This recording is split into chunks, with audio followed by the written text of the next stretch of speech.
রাজ্যে সরকারি কর্মীদের ডিএ ও বকেয়া সপ্তম পে কমিশন নিয়ে বড় ঘোষণা মুখ্যমন্ত্রী শুভেন্দু অধিকারীর।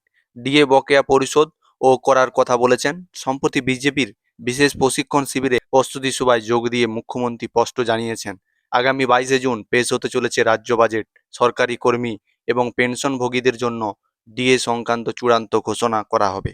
কেন্দ্রীয় সরকারি কর্মচারীদের সঙ্গে রাজ্যের ডিএর যে 42% ফারাক রয়েছে তা ধাপে ধাপে মিটিয়ে দেওয়া হবে।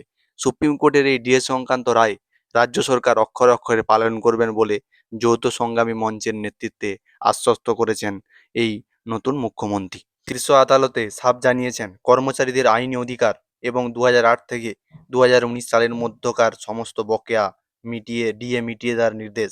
এই প্রসঙ্গে মুখ্যমন্ত্রী শুভেন্দু অধিকারী এও জানান, 2016 থেকে 2019 সালে মধ্যবর্তী ডিএ বকেয়া এবং পে কমিশনের টাকা ইতিমধ্যে প্রায় 3 লক্ষ কর্মচারীর অ্যাকাউন্টে পাঠিয়ে দেওয়া হয়েছে। এবং তোমাদেরকে বলে রাখি, এও কিন্তু বিরাট একটি আপডেট, 2027 সালের 1লা জানুয়ারি থেকে কিন্তু সপ্তম পে কমিশন কিন্তু গঠিত হতে চলেছে আমাদের পশ্চিমবঙ্গে।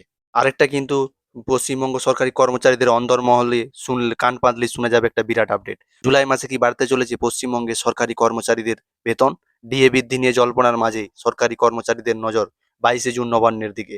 ডিএ বাড়লে কতটা বাড়তে পারে বেতন? কি বলছে বর্তমান পরিস্থিতি? অবশ্যই কমেন্টে জানাবেন। পশ্চিমবঙ্গে সরকারি কর্মীদের মধ্যে ফের জোর চর্চা শুরু হয়েছে বেতন বৃদ্ধি নিয়ে। বেতন বৃদ্ধির একটা আশঙ্কা তাদের মধ্যে তৈরি হয়েছে। আগামী 22 জুন কিন্তু পেশ রাজ্য বাজেট পেশ হতে চলেছে। রাজ্য বাজেটে সরকারি কর্মী এবং পেনশনভোগীদের জন্য কি আপডেট আসে সেটাই দেখার, এবং জুলাই মাসে কি বেতন বৃদ্ধি হতে চলেছে সেটাই সবকিছু জানা যাবে আগামী 22 জুন। দেখা যাক, এবং ডিএ কি 42% ফারাক রয়েছে কেন্দ্রের হারে, সেটা কি 42%-র মধ্যে পাওয়া যাবে না কি হবে, সেটাই কিন্তু 22 জুন রাজ্য বাজেটে অবশ্যই জানা যাবে।